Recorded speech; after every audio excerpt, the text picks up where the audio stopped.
Boa tarde, hoje estamos aqui com o arquiteto Luís Viegas, que também dá aulas na FAUP. Vamos de lhe fazer algumas perguntas, se me permite. Por exemplo, porquê é que decidiu seguir a área da arquitetura e o ensino foi influente, porquê? Bem, a minha relação com a arquitetura não foi propriamente uma coisa que tivesse começado muito cedo. O que começou cedo foi de facto a relação, por exemplo, com o desenho, porque era uma coisa que me era muito familiar e, enfim, era uma coisa que gostava, passava horas e horas em casa a desenhar, ou em casa, não em casa, às vezes até na rua. E depois também uma relação muito especial com a matemática. Matemática, com o português também era uma disciplina que gostava muito. E mais tarde a disciplina de filosofia também foi uma disciplina que me cativou. Nunca fui na escola secundária propriamente um estudante, tipo, como se chamaria hoje, topo de gama.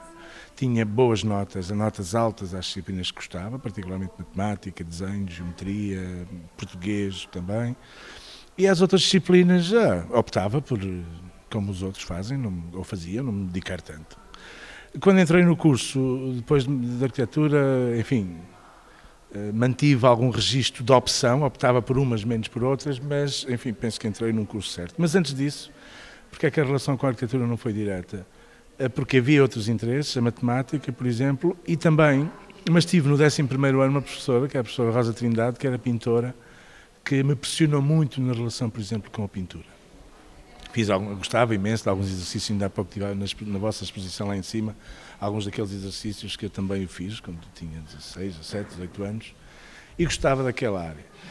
Mas depois, a relação com a arquitetura começou a aparecer quase já com 17, 18, 19 anos, onde eu tinha que optar, ou vou para a pintura, ou vou para ou para a arquitetura, enfim, havia estes dois grupos, a dada altura, arquitetura ou pintura, e de repente percebi a minha relação forte com o desenho, mas se eu fizer arquitetura também posso pintar. Há pintores autodidatas, enfim, não era um raciocínio muito sofisticado, mas foi este o raciocínio que tive. Decidi ir para a arquitetura. Quando decidi ir para a arquitetura, o curso, já há pouco vos falava lá em cima, o curso que coloquei em segundo lugar foi matemática. Portanto, eu não acho que o desenho seja inimigo do número. Portanto, depois entrei no curso, enfim, não posso dizer que não tivesse sido, penso que fui um bom aluno, era uma pessoa dedicada, enfim, não há que escamotear isso. A relação com o ensino, eu diria que surge quase naturalmente. Enfim, este naturalmente é pretencioso. No primeiro ano da faculdade, recordo-me de me virar, no primeiro ano, eram 6 anos, virei-me para os meus colegas na altura e disse, eu um dia vou dar aulas nesta faculdade. Claro que toda a gente riu de mim. Claro, pateta, viste que vou dar aulas na faculdade. E depois foi acontecendo, fui fazendo, fui estudando, fui fazendo arquitetura, fui pensando e aliás, eu acabei o curso em 94 e depois fui convidado para dar aulas lá. Portanto, a relação é um pouco essa. Eu costumo dizer que eu gosto imenso de dar aulas, porque eu tinha uma frase que era do género, gosto imenso de dar aulas porque gosto de tentar explicar como se aprende, não é como se ensina. É mais fascinante a forma como se aprende as coisas do que a forma como se ensina. De facto, é por aí que eu gosto de dar aulas. E é estimulante trabalhar com jovens. Enquanto falava sobre a questão que a minha colega fez, também salientou a filosofia. Por isso eu queria fazer uma pequena questão. Paralela à arquitetura, também escreve ou também tem alguma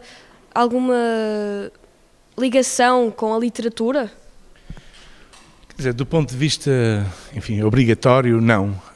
Acho, embora agora talvez vocês se calhar apanharam-me numa circunstância um pouco particular, porque eu praticamente terminei o doutoramento e foram largos anos, enfim, alguns anos de escrita e de leitura, e de leituras de coisas de âmbitos muito diversos, de facto, da filosofia, à arte, à ciência, enfim, à arquitetura, à história, várias coisas, à cidade. E na verdade, o que eu há pouco tempo falava, inclusive partilhava com um colega meu, na verdade o que eu hoje sinto, e devo dizer que houve partes da minha tese cujo texto foram revistos mais de 30 vezes. Portanto, significa que a escrita para mim Não vou dizer que é uma coisa particularmente... Não vou dizer que é difícil, no sentido de que não me é estranha, mas é muito exigente. A palavra, a escolha da palavra e a forma como a palavra é dita é um assunto, eu diria que é um assunto sério. Eu dizia há pouco tempo a um colega meu que eu hoje já consigo pensar a arquitetura através de um texto escrito por mim. O que, de uma forma geral, a gente utiliza a escrita, às vezes como desenhamos, que é... utilizamos a escrita para demonstrar o que já pensamos. Mas é muito diferente utilizar a escrita para pensar o que estamos a fazer. É como o desenho. E, portanto, quando nós estamos a olhar um texto e o texto começamos a entender a forma como ele se transforma, isto é um exercício difícil. Gosto da palavra, acho que a palavra é uma coisa séria, no sentido que a forma como se escolhe a palavra correta, não é fácil, porque... E nós hoje, cada vez mais, não é hoje, porque hoje é pior do que ontem. Estou a falar, às vezes é uma linguagem solta, mas o que acontece é que a facilidade com que utilizamos a palavra de uma forma descuidada é imensa. É um pouco isso, às vezes, também, enfim, o meu mau feitio também me permite irritar-me quando as pessoas usam mal as palavras. Uma questão, eu gostava de saber, nós gostávamos de saber onde ganha inspiração para a criação das suas obras, porquê? Se me conseguir explicar. Eu acho que há um primeiro registro, digamos, eu não sei se é inspiração. Há uma primeira questão que é o estímulo. O estímulo em arquitetura, enfim, e digo isto, não é propriamente uma regra universal, mas para mim o estímulo é qualquer coisa que vem de fora. Alguém que me solicita, alguém que me pede, e o estímulo é qualquer... Obviamente que o estímulo implica uma relação, uma aceitação do jogo, não é? A ideia do estímulo é qualquer coisa que estimula. Eu acho que a inspiração nunca foi uma preocupação, quer dizer, aliás, é um pouco até, sei lá, se quisermos até anedótico pensar, hoje vou ter, a partir das 4 horas, vou estar particularmente inspirado, vou ter uma ideia original. Nada disso. Eu acho que é um pouco a resposta que eu dei há pouco à tua colega, e que penso que ela já desconfiava que a resposta fosse aquela, que é, porque é que aquele ponto passou a ser um laço? Porque, na verdade, as necessidades de responder a questões objetivas, colocadas, que não são só colocadas por nós, são colocadas na relação com o outro, as perguntas que o outro nos faz, e o outro é o programa, os objetivos, as coisas vão se transformando. Eu acredito na transformação. E acredito numa outra coisa. Acredito que a criação evolui se formos capazes de encontrar dificuldades e não facilidades. Não quer dizer que nós não tenhamos facilidade. Nós temos habilidades para andar de bicicleta, para jogar futebol, para desenhar, Agora, não é através das facilidades que a criação existe. É através da dificuldade. E a dificuldade é uma coisa muito pessoal. Isto é, eu só tenho dificuldade se tiver exigências. As coisas em si, se eu não for exigente, não há dificuldade nenhuma, passo ao lado, vou-me embora. Agora, a dificuldade, eu costumo dizer às vezes, inclusive aos meus alunos, que têm a ordem dos 20, 21, enfim, às vezes 19, outros mais velhos, também já tive 30 e tais, mas o mais frequente é 20, 21, que é, a dificuldade é sempre uma questão colocada pelo aluno. O professor, quer dizer, se o aluno não for exigente consigo próprio, não tem dificuldade nenhuma, aquilo não é propriamente um bicho de 7 cabeças. Portanto, eu acho que esta questão da relação o que é que estimula exatamente esta ideia de que é a partir da sistemática construção de dificuldades e de problemas e de perguntas, é por isso que eu há pouco dizia lá em cima, eu gosto das perguntas, não é propriamente porque sou masoquista, é porque as perguntas, mais do que motivarem respostas, motivam outras perguntas. Isto é uma espécie de... é guloseima da pergunta. É um bocadinho, eu sou um bocado guloso na pergunta, gosto das perguntas. E sou chato às vezes por isso. Tinha uma questão.